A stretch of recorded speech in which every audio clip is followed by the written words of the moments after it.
국민의힘 이철규 의원의 아들이 마약을 구하려다가 미수에 그친 사건이 오늘 다시 뜨거워졌습니다. 경찰이 오늘 이 사건과 관련해서 브리핑을 진행한 건데요. 10월 29일 112 신고가 들어왔고 1월 3일 피의자 신원을 특정을 했습니다. 그리고 2월 25일 피의자를 검거한 건데요. 특정부터 검거까지 53일이 걸린 겁니다. 모발 정밀 감정은 그 이후에 이뤄졌다고 합니다. 그러자 곧바로 이런 질문이 나왔습니다. 신원 특정 후에 모발 검사까지 너무나도 오래 걸린 게 아니냐라고 말입니다. 혹시 늑장 수사 아니냐 이런 맥락으로 읽히는데요. 그러자 경찰은 이렇게 설명했습니다. 마약 상선을 잡기 위한 수사 등을 함께 하느라 그랬다고 말이죠. 하지만 이런 설명에 대해서 통상의 수사 과정과 비교해봤을 때 논리적으로 맞지 않다 이런 반박이 나오고 있습니다. 좀 이게 논리적으로 안 맞는 이야기죠. 이 사람을 잡아야지 상선을 특정을 하지. 이 사람을 그대로 놔둔 상태에서 상선을 잡을 방법은 그 마약 수사라는 것은 투약사범 아니면 이게 그 매수사범에서 공급사범으로 타 올라가는 수사인데 일단 이게 단계별로 해서 사람을 일단은 특정을 하고 체포를 하고 검거를 하고 그런 절차로 타고 올라가는 수사거든요. 공교로운 부분은 또 한 가지 있습니다. 한 언론은 이철규 의원 아들을 수사했던 형사과장이 최근 총경 승진 명단에 이름을 올렸다고 보도했습니다. 단순히 정치인 아들 마약 미수 사건으로 끝날지 더 큰 사건으로 번질지 관심이 모아집니다. 네, 이 사안은 시점별로 정리를 좀 하면 이해가 쉬울 것 같습니다. 이수진 앵커가 잘 짚어줬는데요. 다시 한번 그래픽을 보면서 정리를 하겠습니다. 사건이 최초 신고가 접수된 게 지난해 10월 29일이고요. 피의자가 누구인지 특정해서 사건 자체가 입건된 시점은 올해 1월 3일입니다. 그런데 피의자를 검거하기까지 53일이 걸렸고요. 그 시점은 2월 25일, 그 뒤에 조사가 이루어졌고 아마 마약 관련 검사가 있었을 것으로 보입니다. 그리고 2월 28일 해당 사건이 첫 단독 보도로 언론에서 보도가 됐고 세상에 알려지게 됩니다. 그러니까 보도로 역순으로 가보면 보도 3일 전에 검거가 된 거예요. 그리고 그로부터 53일 이전에 이미 피의자 신원은 특정이 돼 있었습니다. 입건이 됐지만 왜 검거가 늦었을까? 저 53일 사이에 무슨 일이 있었을까라는 점이 의구심이 듭니다. 네 분의 의견을 다 들어봐야 될 것 같아요. 일단 김희정 의원님, 늑장 수사로 보입니까? 아닙니까? 당연히 그렇게 보이죠. 작년 10월에 일어난 사건인데 이제서야 보도가 되고 그걸 또 이제서야 알았다라고 얘기하고 있는 이철규 의원의 말을 우리가 믿을 수 있겠습니까? 도저히 믿을 수가 없죠. 이분이 그 경기지방경찰청장도 했고 또 경찰청 정보국장 출신 아닙니까? 예. 최근에 어떤 보도들을 보니까 그 서울의 소리 김건희 여사와 7시간 통화했던 그 문제의 이명수 기자와 통화를 하면서 뭐 이런 걸 물어보니까 이명수 기자가 화들짝 놀라면서 어떻게 하셨어요? 어떻게 하셨어요? 이런 얘기를 하는 장면을 봤거든요.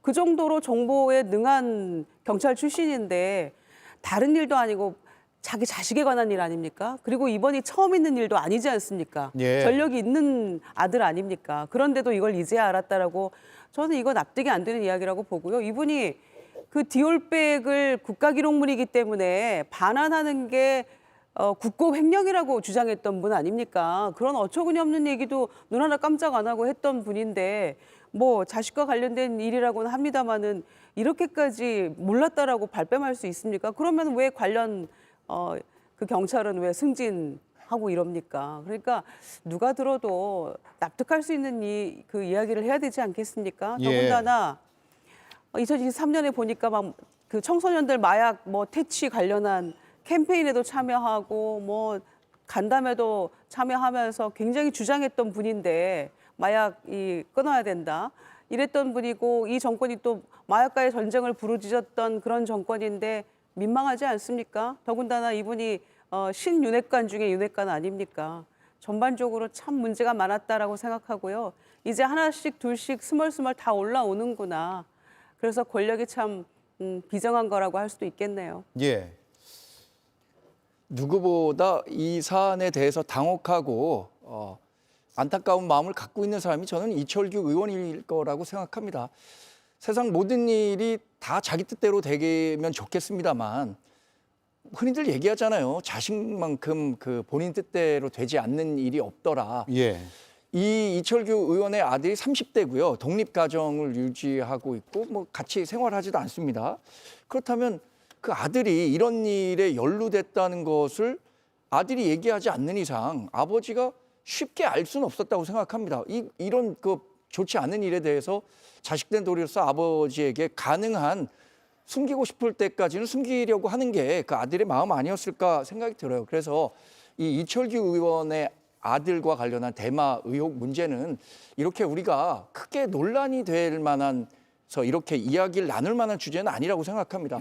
이철규 의원도 대단히 송구하다는 뜻을 정하고 있고 아들 문제와 관련해서 우리가 연좌제가 있는 것도 아닌데 네. 아들 문제에 대해서 정치인이기 때문에 그에 대해서 더 큰 책임을 져야 한다. 이것도 일정 부분 좀 가혹하다는 생각이 들어서요. 이철규 의원 뭐 사과했고 아들이 지은 죄에 대해서 정해진 절차에 따라서 벌을 받고 그 법적인 책임을 지면 되는 겁니다. 예. 이 부분에 대해서 이렇게 왈가왈부할 만한 일은 아니라고 생각합니다. 자, 이철규 의원이 일단 사과의 뜻을 밝혔고요. 3월 1일 시점입니다. 자식일에 대해서 심히 송구스럽다. 잘못이 있다면 응당 책임을 져야 한다. 수사 성실히 받도록 조치할 것이다라고 연합뉴스의 보도를 통해서 입장을 내고 그 뒤에는 입장을 아직 내지 않고 있는 것으로 보이는데 이 의원이 책임을 져야 된다 아니다라는 그 논점은 아니고 그렇습니다. 53일 동안 혹시라도 수사가 늦어지는데 뭔가 개입한 것 아니냐 이런 합리적인 의심을 할 수 있지 않을까라는 생각이 들고 특히나 경찰 고위직 출신이기 때문이고요. 또 여당의 핵심 인사이고 그래서 그런 의혹으로 지금 번지고 있는 상황인 것 같습니다. 그렇게 볼 수 있을까요? 네, 아들이 마약을 했으니 아빠가 정치인이니까 책임져야 된다 이런 논리가 전혀 아니지 않습니까? 아빠가 권력을 이용해 가지고 있는 권력을 이용을 해서 이번 마약 사건을 덮었는지 그리고 무마하려고 했는지가 지금 핵심인 것이고 그것에 대해서 여러 가지 의혹이 좀 제기될 수밖에 없는 상황이지 않습니까? 말씀하셨듯이 고위직 경찰의 두 번째 고위직을 지낼 뿐더러 계속 지금 정치권에 진출하고 난 뒤로부터는 경찰 인사에 이철규 의원이 많이 개입됐다라고 하는 내용들이 많은 사람들의 회자가 됐던 그런 적도 있었기 때문에 이러한 의혹 제기는 얼마든지 합리적으로 할 수 있는 것이죠. 특히나 아들의 문제를 전혀 몰랐다고 계속 발뺌을 하니 진짜로 몰랐을까를 가지고 의문을 제기할 수밖에 없는 것입니다. 만약에 저는 일이 50 며칠 동안 특정이 됐는데도 불구하고 알려지지 않았다. 이 기간이 혹시나 무마를 시키기 위해서 노력했던 그 기간이 아니었을지에 대한 검증이 반드시 필요하다라고 생각을 하죠. 또 하나는 이런 생각도 합니다. 조국혁신당이나 민주당 소속의 정치인의 아들이 만약에 저렇게 했는데 50 며칠 만에 밝혀졌어 봐요. 세상이 어떻게 됐겠습니까? 그 정치인 제가 몰라봐도 가루가 됐을 겁니다. 그거를 본다고 하더라도 예. 지금의 의혹에 대해서는 정확하게 해명할 것은 해명이 분명히 해야 되는데 본인은 해명을 하다가 이제 말아버리지 않습니까? 그러니까 더욱더 의혹이 증폭되기 때문에 이러한 사건들에 대해서도 아까 삼북통공과 마찬가지로 정부가 마무리돼가는 과정 속에서 책임을 져야 될 사람들이 자기가 책임을 안 져야 되는데 책임을 원팍 뒤집어 쓸 사람들이 이제 밝히고 있는 그 과정들이 아닌가 저는 그렇게 보입니다. 예, 수사 경험이 많은 김용남 의원이 보시기에 53일이나 걸렸다. 뭔가 의심적인 부분이 있나요? 이상한 일이죠. 예. 마약 사범이 왜 신속한 체포가 중요하냐면 시간이 지나면 증거가 없어집니다. 그러니까 마약 사범을 체포하면 제일 먼저 소변을 이용해서 간이시약으로 검사를 하는데 그거는 최근 일주일 안에 복용한 마약은 검출이 되지만 시간이 조금 더 지난 거는 검출이 안 돼요. 반감기 때문에 그렇죠. 예, 반감기. 예. 그러다 보면 이제 모발로 분절 검사라고 해서 모발을 이렇게 잘라서 언제쯤 마약을 복용했는지 검사하는데 사람이 보통 이 모발이요. 한 달에 1cm 내지 1.5cm가 자랍니다. 예. 그러니까 53일을 늦게 검거했으면 인적사항을 확인하고도 2달 가까이 늦게 검거를 해서 조사를 시작하면 그 사이에 머리를 잘랐으면 없는 거예요. 그 전에 복용한 거는 모발에서 검출이 안 됩니다. 예. 그러니까 지금 금년 1월 3일 날 인적사항을 확인하고도 53일을 늦게 소환 조사를 했다는 얘기는 그 사이에 몸 안에 남아있던 마약 성분이 모발이나 채모를 통해서 검출될 수 있었던 마약 성분이 다 없어질 시간을 벌어줬다고 볼 수도 있을 정도예요. 근데 이철규 의원은 경찰의 2인자라고 불리는 치안 정감으로 경기도 경찰청장을 지낸 사람이고 이 정권의 실세라고 누구나 다 아는 소문난 찐윤 의원이었기 때문에 경찰에서 승진하려고 이철규 의원에게 목매는 사람이 셀 수 없을 정도로 많았던 게 사실입니다. 근데 정말 몰랐다고요? 최근까지? 예. 글쎄요, 저는 못 믿겠습니다. 보도가 나가기 전까지 몰랐다라는 거잖아요. 이것도 한번 여쭤볼게요. 역시나 김용남 의원께요. 앞서 이제 김희준 검사 출신이죠. 마약과 강력범죄를 예. 수사를 전문으로 했던 김희준 변호사에 따르면 논리적으로 안 맞는다. 이 사람을 잡아야 상선, 그러니까 윗선을 특정을 하고 잡을 수 있는데 이 사람을 안 잡고 어떻게 윗선을 잡겠다라는 것인지 이게 논리적으로 안 맞는다.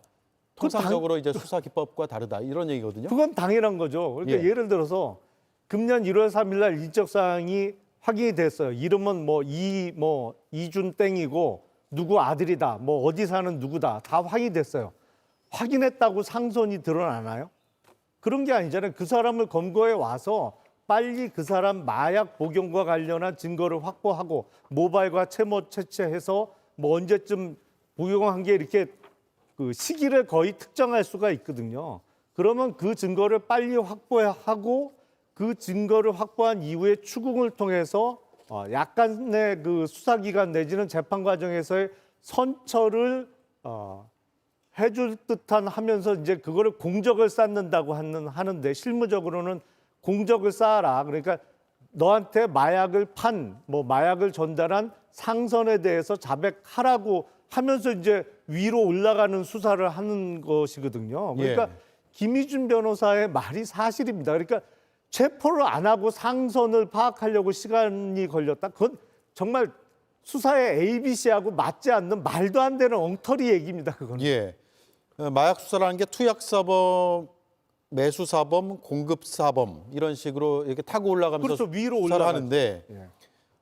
특정해서 체포를 하고 검거를 해야 그 절차로 갈 수 있는데 그 절차를 가기 위해서 체포를 안 했다라는 의미로 경찰은 지금 설명하고 있기 때문에 이해가 안 되는 거죠. 그러니까 앞뒤가 안 맞는 느낌이 들고. 저런 말도 안 되는 해명을 경찰이 한다는 것 자체가 이상한 거예요. 이거 뭐가 있구나라는 생각을 지울 수가 없습니다. 예. 자, 그리고 언론 보도가 나오기 전에 며칠 전에 검거가 됐다는 거 아니에요? 그러니까 검거가 돼서 언론 보도가 나간 건지 혹은 언론의 취재가 들어가니까 빨리 이제 절차를 진행한 건지에 대한 의구심도 충분히 가질 수 있을 것 같아요. 바깥에서 보기에는. 앞뒤가 이제 어떻게 됐는지 모르겠지만 만약에 이 사실을 모르고 있다가 언론에서 눈치를 챘다면 내부에서 정보가 나온 거라고 저는 생각하거든요. 예. 그렇다면 저는 이 또한 이제 정권의 누수 현상이라고 권력 누수 현상이라고 볼 수밖에 없는 거죠. 지금 미리 몰랐다, 전혀 모르고 있었고 경찰에서 엉뚱한 해명하고 말도 안 되는 얘기로 지금 눈치고 넘어가려고 하는데 다른 얘기 긴 말 필요 없이 일반인이었으면 이렇게 합니까? 일반인 마약 사범하고 동일 현상에 놓고 봤을 때 이게 만약에 조금이라도 다른 경로로 수사를 하고 있거나 봐주는 거였다면 이건 문제가 있는 거 아닙니까? 예. 그래서 저는 그것만 보더라도 분명히 문제가 있다고 생각하고요. 지난번에 1월 초에 국수본에 방문해가지고 그 체포영장 집행 관련해가지고 그 우종수 국수본부장한테 막 협박하지 않았습니까? 훗날을 생각해라. 경찰 막 해체해야 된다. 선언해라. 막 이런 얘기하면서 이철규 의원이었나요, 협박했잖아요. 그때도? 이철규 의원이었죠. 예. 이철규 의원하고 김석기 그 의원 경찰 출신들이 가가지고 막 협박했지 않습니까? 그러다가 나중에 좀 언쟁이 있었고 억울한 본부장이 먼저 사과하고 이제 이랬는데 예. 저는 그것만 보더라도요. 내부에서 부글부글하고 이거는 뭐 말이 안 되는 거다라고 내부에서 그 불만이 목소리가 높았다고 해요. 당시에도. 저희가 봐도 그렇지 않습니까? 그랬기 때문에 이제는 그 덮을 만큼 덮으려고 하다가 이제 터져 나온 거다. 그런저런 일들이 있었잖아요. 저는 그렇게 판단할 수밖에 없네요. 예. 이 본질은 이게 그래서 덮으려고 해서 덮였다면 문제겠죠. 그런데 덮이지 않아서 보도가 되고 또 검거가 됐잖아요. 아니, 네 달이면 그리고- 오래 덮은 거예요. 아이고, 그리고 이 문제와 관련해서 이 이철규 의원의 아들이라고 한 것이 특정된 시점이 저는 아직 언제인지 모르겠습니다. 그래서 정말로 이 문제의 본질은 이분이 권력을 이용해서 덮으려고 했다면 문제가 될 겁니다. 예. 그런데 그게 덮이지 않았고 결과적으로 검거가 됐고 언론 보도도 이루어졌단 말이에요. 그 부분에 대해서 또 굉장히 그 정중하게 사과를 하고 있는데 그 수사 결과 이유를 지켜봐서 이 사람이 정말로 권력 때문에 덮여졌고 또 다른 일반적인 사범보다 훨씬 더 감형이 된다. 이렇게 한다면 우리가 계속해서 문제를 제기할 수 있겠지만 지금은 그런 상황이 아니라고 생각합니다. 예. 네, 여러 가지 의혹이 제기될 수밖에 없는 합리적인 근거들이 몇 가지가 계속 있죠. 근데 제일 마지막에는 이제 총경 그 담당 형사, 수사했던 형사가 총경으로 승진한 걸 보고 더욱더 그 의심을 짙게 들이우는 분들이 많습니다. 왜냐하면 이게 대표적으로 사건을 무마하기 위한 입막음용의 인사로 활용하는 경우가 꽤 많이 있거든요. 그런데 그런 노력을 한 분들에게 말씀을 드리고 싶습니다. 이철규 의원이 만약에 그런 일을 했다면 조성현 대령이 헌법재판소에서 했던 말을 꼭 들려드리고 싶습니다. 예, 부하들이 다 알 겁니다. 예. 자, 윤석열 정부가 마약과의 사실상의 전쟁을 선포했고 윤 대통령의 계엄령 선포 이유 중에 하나가 마약 관련 예산도 야당이 삭감했다라는 주장도 들어가 있었거든요. 굉장히 아이러니하다라는 생각을 저는 개인적으로 했었는데 저 서초서 형사과장이 이번에 승진한 것이 이에 대한 보답이 아니냐라고까지 우리가 얘기할 수 있는 근거는 아직은 없습니다. 왜냐하면 충분히 승진할 만했기 때문에 할 수도 있는 상황이고요. 승진의 아주 유력한 대상자였을 수도 있고요. 하지만 꼭 그렇게만은 또 믿을 수는 없는 상황이고. 근데 그건 추가 보도를 통해서 알 수 있는 내용 아닌가요? 왜냐하면 예. 대부분의 총경 승진과 관련해서는 어느 정도의 윤곽이 드러납니다. 아마 총경 승진과 관련해서 400명 정도의 총경 승진 대상자를 추설하면, 그러니까 올리면 그 가운데 100명 정도가 되는 걸 알고 있는데 대부분 서초경찰서 형사과장을 정도로 한 커리어라면 예. 그 안에 충분히 들어갈 수 있는 후보가 되는 걸로 저는 알고 있습니다. 예, 그래서 한번 김용남 의원께 마지막으로 그 질문을 드리고 싶은 거예요. 너무 앞서간 의혹인가요? 이 승진 내정자 명단에 이름을 올렸다는 것과 이 사건의 연관성 관련된 의혹이요? 인사는요, 그 소위 그 확정된 인사는 없습니다. 발표 날 때까지 온갖 변동 가능성이 많은 거예요. 그게 경찰 인사가 됐던 뭐 다른 기재부 인사가 됐던 뭐 하루 전, 몇 시간 전에도 뒤바뀝니다. 그리고 가장 치열한 인사 중에 하나가 총경 승진 인사예요. 그러니까 어느 자리에 있는 사람 뭐 100% 승진한다? 그런 건 없어요, 세상에. 그리고 이 사건이 묻힌 거는 아니지 않냐라고 조금 전에 우리 정 대변인께서 말씀 주셨는데 저는 묻혔을 수도 있을 가능성을 말씀드리는 거예요. 예를 들어서 이거 미수에 그친 사건은 작년 10월 29일에 벌어졌습니다만 만약 이건 가정입니다만 뭐 작년 10월 초에 어떤 마약을 복용했다. 근데 그 사람에 대한 검거가 늦어지면 늦어질수록 그 사람이 머리를 깎거나 뭐 채모를 제거하면 안 남아 있는 거예요. 이게 그래서 빠른 검거와 조사가 중요한 것인데 왜 인적 사항을 확인하고도 53일 동안 소환 조사를 안 했느냐? 예. 저는 그거는 도저히 이해할 수 없습니다. 예, 그리고 전력도 있다면서요? 예. 예. 그러면 더더욱이나 해야 되는 거 아니었을까요? 아니 왜냐하면 마약은 이게 이른바 중독 사범이기 때문에 보통은 전력이 있는 사람이 재범, 삼범을 저지르는 경우도 많습니다만 인적 사항이 확인되면 범죄 경력 조회를 바로 확인할 수 있고 거기 이미 마약 사범으로 형사 입건이 된 적이 있으면 예. 또 다른 그 범죄의 가능성이 높기 때문에 인적 사항이 확인되는 즉시 검거하는 게 원칙이고 다 그렇게 합니다. 이 사건 빼고. 이 사건 빼고 다 그렇게 한다. 예, 알겠습니다.